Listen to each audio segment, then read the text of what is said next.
Black people and vampires. Black people, vampires, and queer representation. So that means this movie should be awesome, right?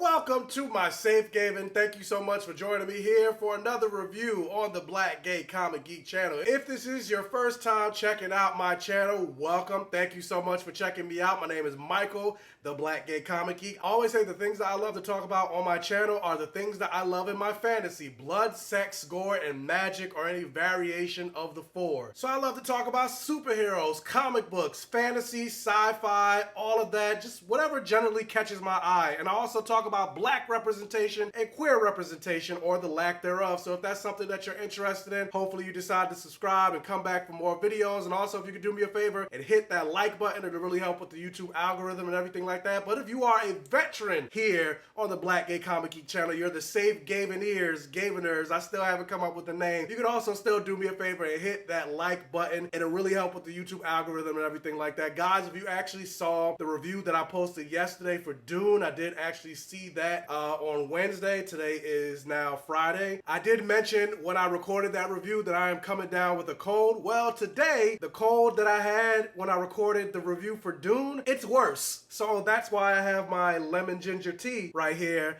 And I'm also draped in this robe because I have the chills. I have a slight temperature of 99.4. I was told I can't go back to work until I get a negative COVID. I don't think I have COVID. I think it's just a regular cold. But yeah, but guess what? Content. The fact that I don't have to go to work gave me the free time to watch this movie and record this review. But also with that, since I did mention my review for Dune, if you haven't seen my review for Dune, definitely click the link up here and check that out after this one, of course. And yeah, guys, if you are veterans here on the channel, usually if I'm wearing a robe, you know exactly what that means. And while I did just mention I'm wearing it because I'm sick, it's a little twofold because, yeah, let's get into this movie. But yeah, I did say before for the month of October, because it is spooky season, that I did want to review a bunch of horror movies for this month. I'm going to call it Blood, Sex, Gore, and Magic Month. And the first movie that I reviewed was a Netflix movie called No One Gets Out Alive. If you haven't seen that review, check that out. And also, if you haven't seen No One Gets Out Alive on Netflix, I definitely recommend checking that out. I did say I was going to review the platform. I hadn't gotten around to that. And I know a lot of people are sending me messages asking me if I've seen Squid Game. I am on episode 4 of Squid Game, so eventually that review will be coming soon.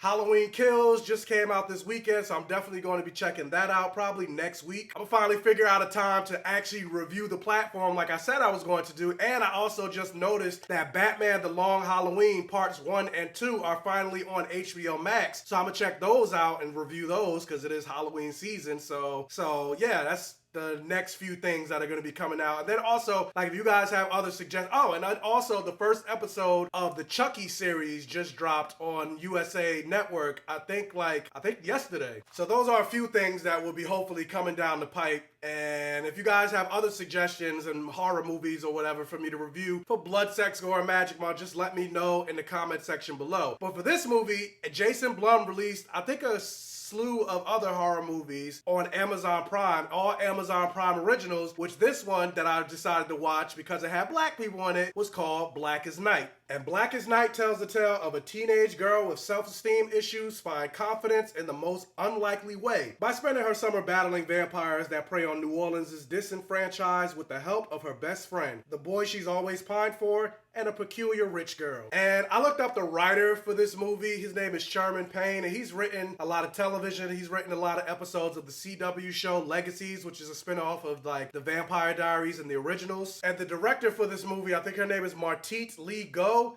She mostly has producer credits under her belt and not a whole lot of directing credits, and then most of them are like small little indie movies. And honestly, like, you could kind of tell. And then not only just that, but they're also almost kind of the same for the actors in this movie. Like, yeah, they have credits under their belt, but they're not like household names or people that you would recognize or know. At least I don't. And that's not to say that you have to be a household name or an unknown actor can't be a phenomenal actor, but like, it just, like, this movie felt like a bunch of fresh green people coming together to make a film. And going back to the right, like that was most apparent from the writing. Like I wanted to love this movie because again, you got a movie about black people, a movie with vampires. Vampires was my first supernatural creature love. And then you also got a gay character as one of the leads. Like I said in the intro, like black people, vampires, and queer representation. It's like my whole entire channel. And yet, yeah, this movie was trash. Like I said, this movie takes place in New Orleans. They tried to have a little racial elements and themes in this movie with regards to black people being displaced due to Hurricane Katrina and how the main character, Oshana, and her father and her brother are trying to rebuild the pieces of their lives after Hurricane Katrina, and then also while dealing with a drug-addicted mother. And then you throw in a vampire element in there. Like, yeah, like, I don't know. This movie just felt all over the place with the narrative. And then not only just that, but the movie felt very tropey. Like all the characters, you got the one jock-like character that she has a crush on. Check. You have the flamboyantly gay best friend.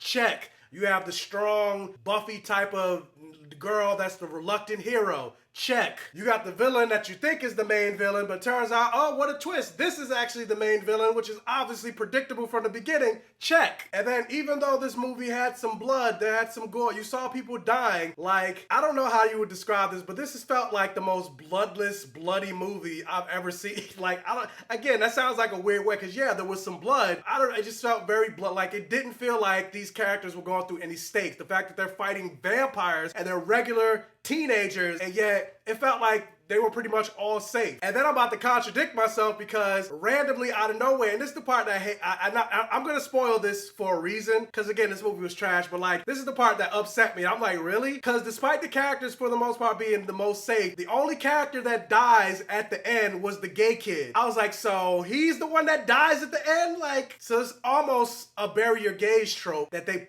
committed in this movie. And I know some people are gonna be like, wait a minute, I thought you just said it was bloodless. I thought you said it was no stakes. You literally just talked about somebody dying. I know, but the way that they did it, it was wholly unnecessary. Like, it was stupid. And then like the pacing for this movie was also weird. Like there's the moment where you get the full exposition of everything that's happening, the plot with the vampires, and then we're already in the third act and the movie pretty much ends. Like I paused it after we got that exposition. I was like, oh wait, we're almost at the end already? But the movie just started. And then they introduced these random like good vampires. Like they were the ones that gave the exposition, and then they just disappeared for the rest of the movie. And I'm just like, but wait, where are they? Like, shouldn't they be involved in this final battle or whatever? Like, but no, we gotta have the final girl and final boss moment, even though it doesn't make sense for the story that you established. And so it's like, yeah, it was just, again, it was all over the place for me. And then also there's a great thing and a weird thing that they did with it with regards to, obviously, you know, you got this fantasy movie starring black people, and then you have the main girl. The actress's name is Aja Cooper. So yeah, you have this dark-skinned black teenage girl in the lead of a fantasy vampire superhero epic. I wouldn't call it epic. That's putting way too much credit in this movie. But you have this dark-skinned black girl leading a fantasy movie. That's something that you don't see that often, especially when it comes to sci-fi fantasy. Like you don't see dark-skinned black women leading. Like, even think of Dune. Who's the main girl in the movie? It's Zendaya. Yeah, she's black, but she's like the lightest black-skinned person you could find. Who did they cast as Storm? Who's like a known dark-skinned mutant in the comics? Halle Berry. Now, granted, I get Halle Berry. It was like the biggest black actress at the time, but still, it's a trend. It's a trope. There's plenty of scholarly studies that could talk about it way better than I could. So, yay, great. Dark-skinned black woman leading this franchise. But the weird thing that I was talking about, that I was mentioning, that they did throughout this movie is all the characters would comment on her being dark-skinned. Like her brother would talk about how she's just as dark as Wesley Snipes. One of the vampires would be like, I usually don't go for dark-skinned girls. And like, it just kept coming up throughout the movie. And while yes, I understand that is a true thing that happens, there are people that actually do that to dark-skinned women, but it didn't feel authentic. Like, it felt like the writer was just inserting that just to be like, hey guys, it's a dark-skinned girl in the movie. And then it also was weird because like her brother that talked about how she's as dark as Wesley Snipes, he was darker than her. And I'm like, yeah, you're darker than her. You're calling her ugly because she's dark. And I mean, I get it. Again, I get it. It is real, but in this instance, it didn't feel real. Like the dialogue just did not feel authentic. I hate using this term because I hate when other people use it because they try to use it when it comes to queer representation or black representation. But in this instance, this is that exception. It definitely felt forced. But yeah, like, yay for representation. But this movie, I'm sorry, this movie was a flop. But yeah, that is just me. The question is, have you guys seen Black as Night? And what did you think about it? Let me know down in the comment section below. Also, if you can, hit that thumbs up button and like this video. It'll really help out with the channel. If this is one of your first time checking out one of my videos, please check out the other videos on my channel. If you like what you see, please subscribe for more and hit that bell notification button so you're alerted every single time I post a new video. Tell your friends, families, and neighbors about my channel to help me continue to grow. And as always, I will catch you guys next time.